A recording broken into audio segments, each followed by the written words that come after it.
College में आपको सीखने के लिए भी होते हो, और जो कॉलेज में सीखता है ना वही आगे नाम रोशन करता है, वही आगे बढ़ता है। हेलो एवरीवन, मैं अरविंद जेन्युइन क्लासेस में आपका स्वागत करता हूं। जेन्युइन टॉक का ये सेकंड एपिसोड है और इसमें मैं चर्चा करूंगा कॉलेज की पढ़ाई के साथ में सरकारी जॉब की तैयारी कर सकते हैं या नहीं कर सकते, और कॉलेज की पढ़ाई के साथ में सरकारी जॉब की तैयारी करेंगे तो क्या मतलब कि क्या एडवांटेज रहेंगे या डिसएडवांटेज रहेंगे, इस पर चर्चा करने वाला हूं। तो पैसेंस बना के वीडियो को एंड तक देखते रहें, और जिसने अब तक चैनल को सब्सक्राइब नहीं किया गाइस वो चैनल को सब्सक्राइब करें, बेल आइकन को प्रेस करें, जिससे आने वाली सभी वीडियो की नोटिफिकेशन आप तक पहुंच जाए। काफी अच्छे एडवांटेज भी होते हैं और डिसएडवांटेज भी क्या रहेंगे ये भी मैं इस वीडियो में चर्चा करूंगा। तो पहला एडवांटेज लेता हूं कि अगर आप कॉलेज के साथ में सरकारी जॉब की तैयारी कर रहे हैं, और काफी ऐसे स्टूडेंट हैं, मेरे फ्रेंड भी रहे हैं जिन्होंने तैयारी की है, उनको सक्सेस भी मिला है, वो सक्सेस भी हुए हैं, उनकी जॉब भी लगी है और कम समय में ही उनकी जॉब लगी है।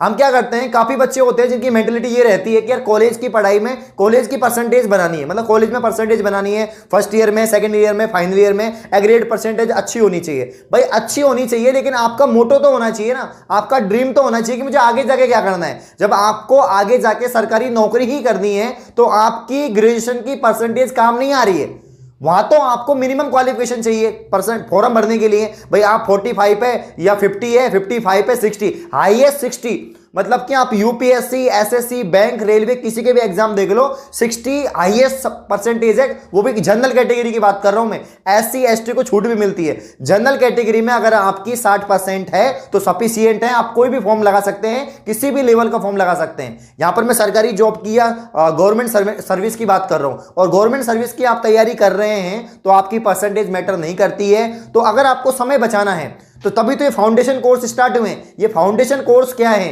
ये फाउंडेशन कोर्स यही है कि आप 12th पास करने के बाद में आपको first year, second year, final year में आप पढ़ ही रहे हो, ग्रेजुएट तो आप हो ही रहे हो, लेकिन फाउंडेशन करो, मतलब इनके साथ में आप तैयारी करो कंपटीशन लेवल की पढ़ाई करो आप, और साथ में कॉलेज की पढ़ाई भी चलती रहेगी। और आप जब मतलब आपकी फाइनल ईयर के बाद में आप फॉर्म लगाएंगे, चाहे वो एसएससी का हो, चाहे वो बैंक का हो, चाहे वो रेलवे का हो, तो अगर आप उसमें क्लियर कर जाते हैं तो आपकी ग्रेजुएशन के बाद में ही, यानी आप ग्रेजुएट होने के साथ में आप सरकारी नौकरी भी लग जाओगे। और ये जो किया है ना, ये बहुत मतलब कि बहुत संख्या में स्टूडेंट्स ने ऐसा किया है, चाहे वो यूपीएससी क्रैकर हो, चाहे वो एसएससी क्रैकर हो, चाहे वो रेलवे की बड़ी एग्जाम क्रैकर हो। काफी बच्चे ऐसे रहे हैं जिन्होंने मतलब कि फाउंडेशन कोर्स किए हैं, और पढ़ाई के साथ में, कॉलेज की शिक्षा के साथ में ही उन्होंने एक माइलस्टोन प्राप्त किया, एक जॉब प्राप्त की है, एक मतलब अचीवमेंट प्राप्त की है। तो हम भी कर सकते हैं, कोई बड़ी बात नहीं है। काफी कमेंट आए थे, आज मॉर्निंग में मैं लाइव गया था, आज गणतंत्र दिवस है, आप सभी को शुभकामनाएं, और इसी के उपलक्ष्य में लाइव गया था।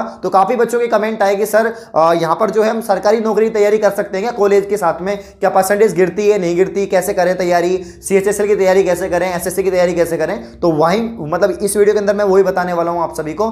तो पहली बात तो ये है, आप तैयारी कर सकते हैं, कोई बड़ी बात नहीं है।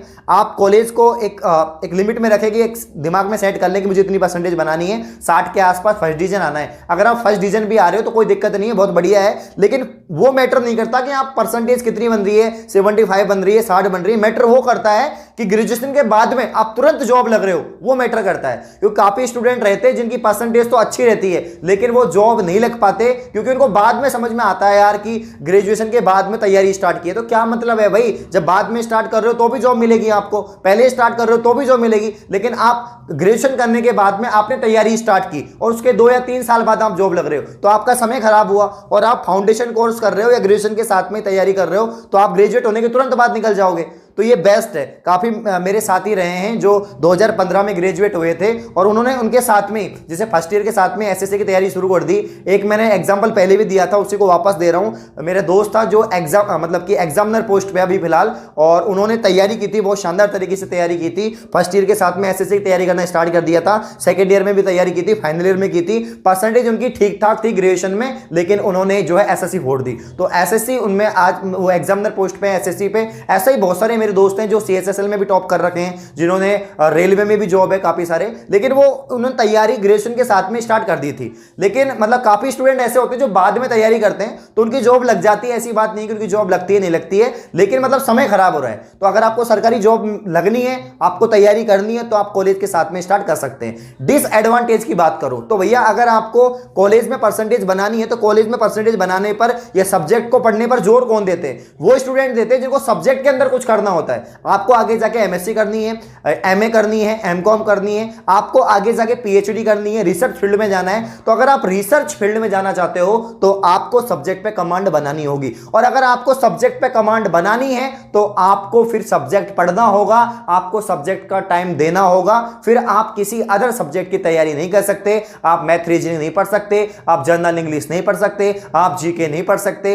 आपको फिर पूरा फोकस होके आपकी केमिस्ट्री, आपकी मैथमेटिक्स, आपकी फिजिक्स सब्जेक्ट पढ़नी पड़ेगी। और जो ऐसा करते हैं वो आगे जाके एमएससी क्रैक करते हैं आईआईटी लेवल पर, वो आगे जाके जो है आईआईटी के बाद में नेट जेआरएफ भी करते हैं, नेट जेआरएफ के बाद में वो काफी लेवल के जो एग्जाम होते हैं, जो रिसर्च फील्ड के एग्जाम होते हैं, उनको क्रैक करते हैं, पीएचडी करते हैं, प्रोफेसर बनते हैं। मतलब टीचिंग लाइन में अगर आपको जाना है, सब्जेक्ट को स्ट्रॉन्ग करना है आपको, तो ये बेस्ट है। आप कॉलेज की पढ़ाई में बहुत अच्छे से पढ़ें, अच्छे लेवल से पढ़ें, सब्जेक्ट को अच्छे से क्लियर करें, तो कोई भी दिक्कत नहीं आएगी। तो अगर आप सरकारी नौकरी लगना चाहते हैं जनरल कंपटीशन में, तो आपको समय खराब करने की जरूरत नहीं है। आप फर्स्ट ईयर के साथ में ही सोच लें कि मुझे थोड़ी बहुत मतलब कि नॉर्मल जो परसेंटेज होती है 60-65 वो बनानी है, और बाकी मेरा पूरा फोकस रहेगा कंपटीशन की तैयारी पर। और कंपटीशन की तैयारी के साथ में आप उसके लिए कोचिंग भी ज्वाइन कर सकते हैं। अब तो कोचिंग भी काफी सारी है, ऑफलाइन भी है, ऑनलाइन भी है, तो आप ऑफलाइन ऑनलाइन बैच ज्वाइन कर सकते हैं और आपकी कॉलेज की पढ़ाई कर सकते हैं। अब क्या होता है, जो साइंस के बच्चे होते हैं ना, उनके साथ ज्यादा दिक्कत आती है, क्योंकि उनको प्रैक्टिकल वर्क भी करना होता है, तो प्रैक्टिकल के लिए उनको कॉलेज में रेगुलर जाना पड़ता है। तो कोई बात नहीं, अगर आपको प्रैक्टिकल के लिए कॉलेज में रेगुलर जाना पड़ रहा है तो आप रेगुलर जाइए कॉलेज में,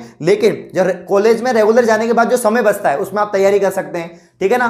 तो मतलब कि आपको समय निकालना होगा और आपको मेहनत करनी होगी। ऐसा नहीं कि आप कॉलेज का कुछ नहीं पढ़ रहे हो, कंपटीशन का कुछ नहीं पढ़ रहे हो, और आपके दिमाग में थॉट आ रहा है कि मेरे को कंपटीशन भी पढ़ना है और कॉलेज में भी जॉब लगनी है। तो आप अपनी कॉलेज की पढ़ाई के साथ में गवर्नमेंट सर्विस की तैयारी भी कर सकते हैं। लेकिन अगर आपको सब्जेक्ट के फील्ड में जाना है तो आप जनरल कंपटीशन की तैयारी नहीं करें, जो आपकी सब्जेक्ट है उस पर फोकस करें और उसी में मेहनत करें। तो दोनों तरफ मैंने दोनों मुद्दों पर बात की है, एडवांटेज पे भी डिसएडवांटेज पे भी, कि अगर आपको सब्जेक्ट के क्षेत्र में जाना है और फिर आप जनरल कंपटीशन में जा रहे हैं तो आपकी सब्जेक्ट कमजोर हो जाएगी, और अगर आपको जनरल कंपटीशन में जाना है तो कोई दिक्कत नहीं है, सब्जेक्ट कमजोर होती भी है, लेकिन आपकी ग्रेजुएशन हो गई, आप ग्रेजुएट हो गए, उसके बाद में आप जॉब लग गए, एसएससी क्रैक कर ली, यूपीएससी क्रैक कर ली, बहुत बढ़िया बात है, बहुत अच्छी बात है। क्योंकि एसएससी यूपीएससी इनमें इतनी परसेंटेज को मायने नहीं रखा जाता, क्योंकि वहां पर कॉम्पिटिशन है, और कॉम्पिटिशन में आप मिनिमम फॉर्म लगा सकते हैं, जो भी आपकी परसेंटेज है कैटेगरी वाइज जो आपके मान रहे हैं उतनी परसेंटेज आपकी है। लेकिन आपको सब्जेक्ट में आगे जाके कुछ करना है, रिसर्च फील्ड में आगे जाके कुछ करना है, तो आपको सब्जेक्ट पढ़नी होगी, गहराई से पढ़नी होगी, डीप से पढ़नी होगी, डीप नॉलेज लेनी होगी। तो कॉलेज के साथ में आप कंपटीशन लेवल की तैयारी कर सकते हैं और काफी सारी चीजें आप कर सकते हैं, और भी कोर्स कर सकते हैं, ऐसी कोई दिक्कत नहीं है कि कॉलेज चल रही है तो आप मतलब कि कोई सर्टिफिकेट कोर्स कर सकते हैं, कंप्यूटर का कोई कोर्स कर लिया आपने, इसके अलावा कोई और डिप्लोमा कर सकते हैं जो प्राइवेट हो रहा हो, कोई डिप्लोमा तो आप कर सकते हैं, कोई स्किल सीख सकते हैं, स्किल डेवलपमेंट कर सकते हैं, आप ऐसे कोर्स कर सकते हैं जो कॉलेज के साथ हो रहे हैं। तो बहुत बढ़िया है ना, आपका मतलब कि स्किल इंप्रूवमेंट हो रहा है, आपकी लर्निंग इंप्रूवमेंट हो रही है, आप इंग्लिश सीख रहे हो, ऐसे कोई लैंग्वेज सीख रहे हो, तो बहुत बढ़िया बात है, और सीखना भी चाहिए। मैं ऐसे बोल सकता हूं कि भाई कॉलेज के साथ में जो चीज आप सीख सकते हो वो आपको सीखना चाहिए। कॉलेज सिर्फ मौज मस्ती या घूमने फिरने के ही मतलब की साल नहीं होती है, कॉलेज में आपको सीखने के लिए भी होते हो, और जो कॉलेज में सीखता है ना वही आगे नाम रोशन करता है, वही आगे बढ़ता है। जो कॉलेज के समय को अपने लिए, अपने हित के लिए यूटिलाइज करता है और सेवा के लिए यूटिलाइज करता है, वो आगे नाम रोशन करता है। ये हमेशा ध्यान रखना, जो कॉलेज के टाइम को, जो 18 से मतलब 22-23 साल में जो मतलब मेहनत करता है ना, वो इंसान हमेशा आगे जाता है और नाम रोशन करता है। तो आप भी नाम रोशन कर सकते हैं, मेहनत कर सकते हैं। मैंने आपको बता दिया कि कॉलेज के साथ में ही आप अपनी पढ़ाई शुरू कर दें, कोचिंग ज्वाइन कर लें, नोट्स बनाएं, सेल्फ स्टडी करें। अगर आपको सर्विस लगनी है, गवर्नमेंट सर्विस लगनी है, और अगर आपको सब्जेक्ट में कुछ करना है तो सब्जेक्ट की कोचिंग करें, सब्जेक्ट में मेहनत करें और उसमें डीपली पढ़ें, जिससे कि आपकी परसेंटेज भी अच्छी बने और आप आगे जाके जो है जो भी आप करना चाहते हो सब्जेक्ट के क्षेत्र में वो कर सकें। और आप टीचर बनना चाहते हो भाई, एक अच्छा टीचर बन सकते हैं। अगर आपको खुद को अच्छी नॉलेज है तो आप एक अच्छा टीचर बन सकते हैं। तो आई होप आपको मेरी जितनी भी मैंने बातें बताई हैं वो समझ में आई होगी। मेरे पास में से बहुत सारे एग्जांपल है जिन्होंने ग्रेजुएशन के साथ में तैयारी की है और बहुत मतलब सभी नौकरी लगे, लगभग सभी नौकरी लगे हैं और समय पे लगे हैं। मतलब ग्रेजुएट होने के 1-2 साल के अंदर में ही सारी नौकरी लग गई, ऐसी कोई दिक्कत नहीं है। और मेरा मानना है अगर आपको सर्विस लगना है ना, गवर्नमेंट सर्विस लगना है, तो भैया स्टार्ट कर दो, कॉलेज के साथ में स्टार्ट कर दो। कॉलेज की परसेंटेज इतनी इंपॉर्टेंट नहीं है जितनी सर्विस इंपॉर्टेंट है, क्योंकि आगे जाके तो वही करना है आपको। और भैया आपको एंटरप्रेन्योर बनना है या आपको कोई अदर सब्जेक्ट में कुछ करना है, तो फिर आप कॉलेज में अच्छे से पढ़ें, घूमे फिरें, मजे करें, ऐश करें और ऐसे ही मेहनत करते रहें। अगर ये वीडियो आपको अच्छी लगी, वीडियो को लाइक करें, कमेंट करें, शेयर करें। धन्यवाद।